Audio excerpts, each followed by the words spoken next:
ದೇವರ ದಯೆಗೆ ಪಾತ್ರರಾದ ಪ್ರಿಯ ದೇವಜನರೇ, ನಮ್ಮ ಕರ್ತನಾದ ಯೇಸು ಕ್ರಿಸ್ತನ ಕೃಪೆಯು ಮತ್ತು ಸಮಾಧಾನವು ತಮಗೂ ತಮ್ಮ ಕುಟುಂಬಕ್ಕೂ ಈ ಮುಂಜಾನೆ ಅತ್ಯಧಿಕವಾಗಿ ದೊರಕುವಂತಾಗಲಿ. ಹೃದಯಂಗಮ ಮಾತು ಎನ್ನುವ ಈ ವಾಕ್ಯ ಧ್ಯಾನಕ್ಕೆ ಈ ಮುಂಜಾನೆ ತಮ್ಮನ್ನು ಆಹ್ವಾನಿಸ್ತಾ, ಈ ದಿನ ನಾವು ಧ್ಯಾನಿಸುವಂಥ ದೇವರ ವಾಕ್ಯದ ಭಾಗ ಮತ್ತಾಯನು ಬರೆದ ಸುವಾರ್ತೆ 5ನೇ ಅಧ್ಯಾಯ 7ನೇ ವಚನ. ಮತ್ತಾಯ 5:7. ದೇವರ ವಾಕ್ಯ ಹೀಗೆ ಹೇಳ್ತದೆ: ಕರುಣೆಯುಳ್ಳವರು ಧನ್ಯರು, ಅವರು ಕರುಣೆ ಹೊಂದುವರು. ಕರುಣೆಯುಳ್ಳವರು ಧನ್ಯರು, ಅವರು ಕರುಣೆ ಹೊಂದುವರು. ದೇವರ ಆತ್ಮನ ತಾನೇ ನಾವು ಈ ವಾಕ್ಯವನ್ನು ಕಲೀಲಿಕ್ಕಾಗುವಂತೆ ಇದರ ವಿವರಣೆಗಳನ್ನ ಆತ ನಮಗೆ ತಿಳಿಸಿಕೊಡಲಿ. ನಾವು ಓದಿದಂಥ ಈ ವಾಕ್ಯದ ಭಾಗ ಇದು ನಮ್ಮ ಕರ್ತನಾದ ಯೇಸು ಕ್ರಿಸ್ತನು ಪರ್ವತದ ಮೇಲೆ ಮಾಡಿದ ಪ್ರಸಂಗದ ಮಾತುಗಳಲ್ಲಿ ಒಂದು ಪ್ರಾಮುಖ್ಯವಾದ ಮಾತುಗಳನ್ನ ನಾವು ಓದಿದ್ದೇವೆ. ಇದರಲ್ಲಿ ಧನ್ಯತೆಯ ಕುರಿತಾಗಿ ಬರೆಯಲ್ಪಟ್ಟ 9 ನುಡಿಗಳಲ್ಲಿ ನಾವು 5ನೇ ನುಡಿಯನ್ನು ಓದಿದ್ದೇವೆ. ಆ ಮಾತು ಕನಿಕರದ ಕುರಿತಾಗಿ ನಮಗೆ ತಿಳಿಸ್ತದೆ. ಇಲ್ಲಿ ಒಂದು ವಿಶೇಷವೇನೆಂಬುದಾಗಿ ಕೇಳಿದ್ರೆ, ಈ 9 ನುಡಿಗಳಲ್ಲಿ ಇದೊಂದರ ಹೊರತು ಮಿಕ್ಕೆಲ್ಲಾ ನುಡಿಗಳಲ್ಲಿ ಒಂದು ವಿಷಯಕ್ಕೆ ಸಿಕ್ಕುವ ಪ್ರತಿಫಲ ಮತ್ತೊಂದು. ಹೇಗೆ? ಇಲ್ಲಿ ಮೊದಲ ನುಡಿ ಹೀಗಿದೆ: ಆತ್ಮದಲ್ಲಿ ಬಡವರಾಗಿರುವವರು ಧನ್ಯರು, ಪರಲೋಕ ರಾಜ್ಯವು ಅವರದು. ಒಬ್ಬ ಮನುಷ್ಯ ಹೃದಯದಲ್ಲಿ ದೀನತೆಯಿಂದ ಅಥವಾ ಪಶ್ಚಾತ್ತಾಪದಿಂದ ಜಜ್ಜಲ್ಪಟ್ಟ ಮನಸ್ಸು ಅಥವಾ ಕುಗ್ಗಿದ ಮನಸ್ಸಿನವನಾಗಿದ್ದರೆ, ದೇವರ ಮುಂದೆ ನಮ್ರತೆಯಿಂದ ದೀನತೆ ನಡ್ಕೊಂಡ್ರೆ ವಾಕ್ಯ ಹೇಳುತ್ತೆ ಪರಲೋಕ ರಾಜ್ಯ ಅವನದು. 2ನೇ ನುಡಿ ಹೀಗೆ ಹೇಳ್ತದೆ: ದುಃಖ ಪಡುವವರು ಧನ್ಯರು, ಅವರು ಸಮಾಧಾನ ಹೊಂದುವರು. ದೇವರ ಕೆಲವು ಕಾರ್ಯಗಳಲ್ಲಿ ದುಃಖ ಪಡುವಂಥದ್ದು ಸಭೆಗೆ ಕೊಡಲ್ಪಟ್ಟ ವಿಷಯ, ಅಥವಾ ಭಕ್ತ ಜನರಿಗೆ ಶಿಷ್ಯರಿಗೆ ಕೊಡಲ್ಪಟ್ಟ ವಿಷಯ. ಅದ್ರಲ್ಲಿ ನಾವು ದುಃಖ ಅನುಭವಿಸಲೇಬೇಕು. ಒಂದು ವೇಳೆ ಸುವಾರ್ತೆ ಸಾರುವವರು ಆತ್ಮಗಳಿಗಾಗಿ ಅಳುತ್ತಾ ಬಿದ್ದಾರೆ, ಅಂತ ದುಃಖ ನಾವು ತಕ್ಕೊಳ್ಳೇಬೇಕು. ಇಂಥವ್ರ ವಿಷಯದಲ್ಲಿ ಬರೆಯಲ್ಪಟ್ಟದೆ ಅವರಿಗೆ ಸಮಾಧಾನ ಸಿಗ್ತದೆ. ಶಾಂತರು ಧನ್ಯರು, ಅಂದರೆ ದೀನರು ಧನ್ಯರು, ಅವರು ಭೂಮಿಗೆ ಬಾಧ್ಯರಾಗುವರು. ಅಂದರೆ ಅವರು ಯಾವುದನ್ನು ಪಡ್ಕೊಳ್ಬೇಕು, ಖಂಡಿತ ಅವರು ಪಡ್ಕೊಳ್ತಾರೆ. ನಂತರದಲ್ಲಿ ಈ ಮಾತು ಹಳೆ ಒಡಂಬಡಿಕೆಯಲ್ಲಿ ಕೀರ್ತನೆಗಳಲ್ಲಿ ಅನೇಕ ಸತಿ ಬರೆಯಲ್ಪಟ್ಟದೆ. ನಮ್ಮ ದೇಶದ ರಾಷ್ಟ್ರಪಿತ ಎನಿಸಿಕೊಂಡ ಮಹಾತ್ಮ ಗಾಂಧೀಜಿಯವರನ್ನ ಒಬ್ಬರು ಒಮ್ಮೆ ಪ್ರಶ್ನಿಸ್ತಾರೆ, ನೀವು ಈ ಮಾರ್ಗವನ್ನು ನೀವು ಆರಿಸಿಕೊಂಡದ್ದು ಯಾಕೆ? ಅಂದರೆ ಅಹಿಂಸಾ ಮಾರ್ಗವನ್ನು ಆರಿಸಿಕೊಂಡದ್ದು ಯಾಕೆ? ಆಗ ಅವರು ಕೊಟ್ಟ ಉತ್ತರ: ಶಾಂತರು ಧನ್ಯರು, ಅವರು ಭೂಮಿಗೆ ಬಾಧ್ಯರಾಗುವರು. Blessed are the meek, they shall inherit the earth. ಅಂದರೆ ತಗ್ಗಿಸಿಕೊಂಡವರು, ಶಾಂತರು, ದೀನರು, ಇವರು ಕಡ್ಡಾಯವಾಗಿ ತಾವು ಏನನ್ನು ಸ್ವಾಧೀನಪಡಿಸಿಕೊಳ್ಬೇಕು ಅದನ್ನು ಪಡಿಸಿಕೊಳ್ತಾರೆ ಅನ್ನುವಂಥ ಯೇಸುವಿನ ಇದೇ ನುಡಿಯನ್ನು ಅವರು ಅಲ್ಲಿ ಉಚ್ಚರಿಸ್ತಾರೆ. ಹಳೆ ಒಡಂಬಡಿಕೆಯಲ್ಲೂ ಹೊಸ ಒಡಂಬಡಿಕೆಯಲ್ಲೂ ಇದು ಉಲ್ಲೇಖವಾಗಿದೆ. ಕರ್ತನಾದ ಯೇಸು ಕ್ರಿಸ್ತನು ಇದನ್ನು ನುಡಿದಿದ್ದಾನೆ. ನಂತರದಲ್ಲಿ ನೀತಿಗೆ ಹಸಿದು ಬಾಹಿರದವರು ಧನ್ಯರು, ಅವರಿಗೆ ತೃಪ್ತಿ ಆಗುವುದು. 5ನೇ ಮಾತು ದಾಟಿ ನಾನು 6ನೇ ನುಡಿಗೆ ಹೋಗ್ತಿದ್ದೇನೆ. ನಿರ್ಮಲ ಚಿತ್ತರು ಧನ್ಯರು, ಅವರು ದೇವರನ್ನು ನೋಡುವರು. ಸಮಾಧಾನ ಪಡಿಸುವರು ಧನ್ಯರು, ಅವರು ದೇವರ ಮಕ್ಕಳನ್ನು ಎನಿಸಿಕೊಳ್ಳುವರು. ನೀತಿ ನಿಮಿತ್ತವಾಗಿ ಹಿಂಸೆಯನ್ನು ತಾಳಿಕೊಳ್ಳುವರು ಧನ್ಯರು, ಪರಲೋಕ ರಾಜ್ಯವು ಅವರದು. ಇಲ್ಲಿ ಎಲ್ಲವೂ ಒಂದು ಕಾರ್ಯಕ್ಕೆ ಇನ್ನೊಂದು ಕಾರ್ಯವು ಸಿಗ್ತದೆ, ಒಂದು ಕಾರ್ಯಕ್ಕೆ ಇನ್ನೊಂದು ಕಾರ್ಯವು ಸಿಗ್ತದೆ.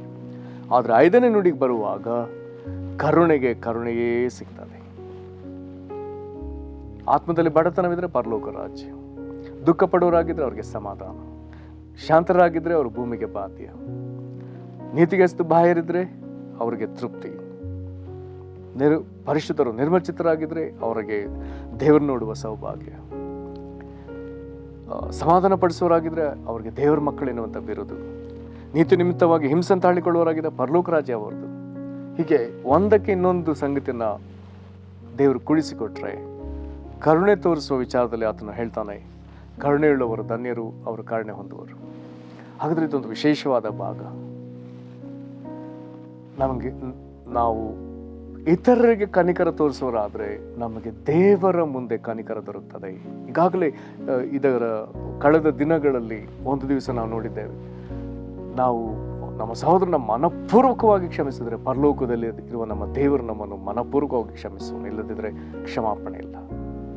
ಕ್ಷಮಿಸದೆ ಇರುವವನು ಕರುಣೆ ತೋರಿಸುವವನಲ್ಲ, ಕ್ಷಮಿಸುವವನು ಕರುಣೆ ತೋರಿಸುವವನು. ಹಾಗಾದರೆ ಕ್ಷಮಿಸುವವನನ್ನು ದೇವರು ಕ್ಷಮಿಸ್ತಾನೆ, ಕರುಣಿಸುವವನ ದೇವರು ಕರುಣಿಸ್ತಾನೆ. ಕರುಣೆ ಮತ್ತು ಕ್ಷಮಾಪಣೆ ಬಹಳ ಹತ್ತಿರದ ಪದಗಳು.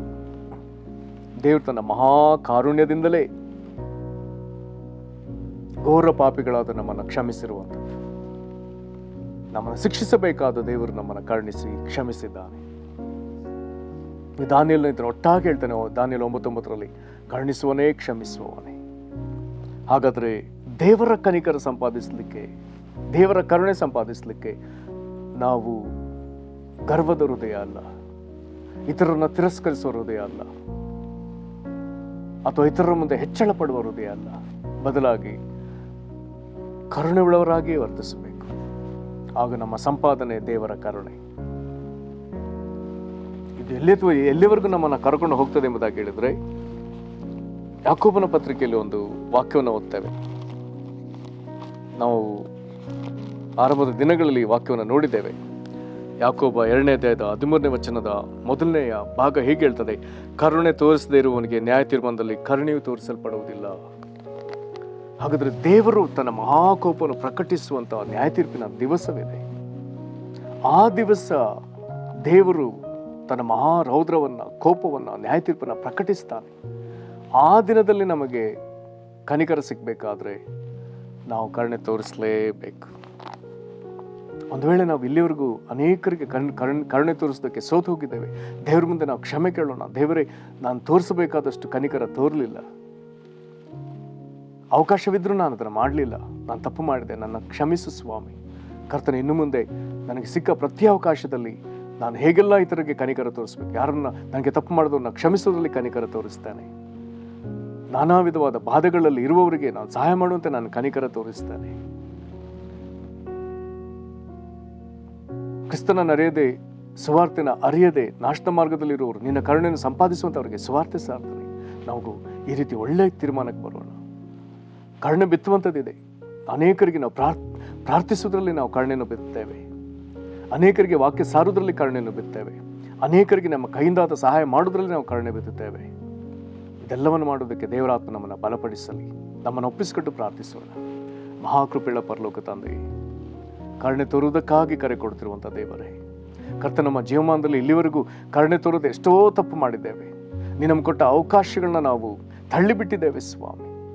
ಯಾರನ್ನು ಕ್ಷಮಿಸಬೇಕು ಅವ್ರನ್ನ ಕ್ಷಮಿಸಲಿಲ್ಲ, ಯಾರಿಗೆ ಪ್ರಾರ್ಥಿಸಬೇಕು ಅವರಿಗೆ ಪ್ರಾರ್ಥಿಸಲಿಲ್ಲ, ಯಾರಿಗೆ ವಾಕ್ಯ ಹೇಳಬೇಕು ಅವರಿಗೆ ವಾಕ್ಯ ಹೇಳಲಿಲ್ಲ, ಯಾರಿಗೆ ನಮ್ಮ ಕೈಯಿಂದಾದ ಸಹಾಯವನ್ನು ಮಾಡಬೇಕಾಗಿತ್ತು ಅವರಿಗೆ ನಾವು ಮಾಡಲಿಲ್ಲ ಸ್ವಾಮಿ. ಸ್ವಾರ್ಥದಿಂದ ನಡ್ಕೊಂಡ್ವಿ, ಹೆಚ್ಚಳಿಕೆಯಿಂದ ನಡ್ಕೊಂಡ್ವಿ. ದಯಮಾಡಿ ನಮ್ಮನ್ನು ದಯಮಾಡಿ ಮನ್ನಿಸಪ್ಪ. ಯೇಸು ಕ್ರಿಸ್ತನ ಹೆಸರು ನಿಮಿತ್ತ ಮನ್ನಿಸಿರಿ ಕರ್ತನೆ. ನಾವು ಇತರರಿಗೆ ಕರುಣೆ ತೋರಿ ನಿನ್ನ ಕರುಣೆಯನ್ನು ಗಳಿಸುವುದಕ್ಕೂ, ನ್ಯಾಯ ತೀರ್ಪಿನ ದಿನದಲ್ಲಿ ನಿನ್ನ ಕೋಪವಲ್ಲಪ್ಪ, ನಿನ್ನ ಕನಿಕರವನ್ನು, ಕರುಣೆಯನ್ನು ನಾವು ಗಳಿಸಲಿಕ್ಕೆ ಸಾಧ್ಯವಾಗುವಂತೆ ಅಪ್ಪ, ಇನ್ನು ಮುಂದೆ ಯಾರಿಗೆಲ್ಲ ಪ್ರಾರ್ಥಿಸಬೇಕು ಅವರಿಗೆ ನಾವು ಪ್ರಾರ್ಥಿಸೋದಕ್ಕೂ, ಯಾರಿಗೆಲ್ಲ ವಾಕ್ಯ ಹೇಳಬೇಕು ಅವರಿಗೆ ಹೇಳುವುದಕ್ಕೂ, ಯಾರಿಗೆಲ್ಲ ನಮ್ಮ ಕೈಯಿಂದಾದ ಸಹಾಯ ಮಾಡಬೇಕು ಅದನ್ನು ಮಾಡುವುದಕ್ಕೂ, ಯಾರನ್ನೆಲ್ಲ ಕ್ಷಮಿಸಬೇಕು ಅವ್ರನ್ನ ಕ್ಷಮಿಸೋದಕ್ಕೂ ನಮ್ಮನ್ನು ಒಪ್ಪಿಸಿಕೊಡುತ್ತೇವಪ್ಪ. ಇದಕ್ಕಾಗಿ ನಿನ್ನ ಆತ್ಮನ ಸಹಾಯ ನಮಗೆ ಉಂಟಾಗಲಿ. ನಿನ್ನ ವಾಕ್ಯಗಳಿಂದ ನಮ್ಮನ್ನು ಇನ್ನೂ ಉತ್ತೇಜನ ಪಡಿಸು, ಇನ್ನೂ ಕಲಿಸಿಕೊಡು. ನಾವು ಇದೇರಾಗ್ತೇವೆ ಸ್ವಾಮಿ. ಕರ್ತನೆ, ಈ ರೀತಿಯಾಗಿ ಒಪ್ಪಿಸಿಕೊಡ್ತಿರುವಂಥ ನಮ್ಮನ್ನು ಕರ್ತನೆ, ಈ ಪ್ರಿಯರೆಲ್ಲರನ್ನೂ ನೀನು ಆಶೀರ್ವದಿಸು ಕರ್ತನೆ. ನಿನ್ನ ಮಹಾಕನಿಕರ ಇವರನ್ನು ಆವರಿಸಿಕೊಳ್ಳಲಿ. ಇದರಿಂದ ಕರ್ತನೆ, ಇವರ ಮೇಲೆ ಬರಬೇಕಾಗಿದ್ದ ನಾಶನಗಳಿಂದ ಇವರು ಬಿಡುಗಡೆ ಆಗಲಿ. ನಿನ್ನ ಮಕ್ಕಳನ್ನು ಸುಸ್ಥಿತಿಯಲ್ಲಿ ಸುಕ್ಷೇಮದಲ್ಲಿ ನಡೆಸು. ನಿನಗೆ ಮಾಡುವುದಕ್ಕಾಗಿ ಸ್ತೋತ್ರ. ಕರ್ತನಾದ ಯೇಸು ಕ್ರಿಸ್ತನ ಹೆಸರಲ್ಲಿ ಬೇಡಿದ್ದೇವೆ ನಮ್ಮ ತಂದೆಯೇ, ಆಮೇನ್. ಕರ್ತನ ಆಶೀರ್ವಾದ ನಿಮ್ಮೊಂದಿಗಿರಲಿ. ವಂದನೆಗಳು.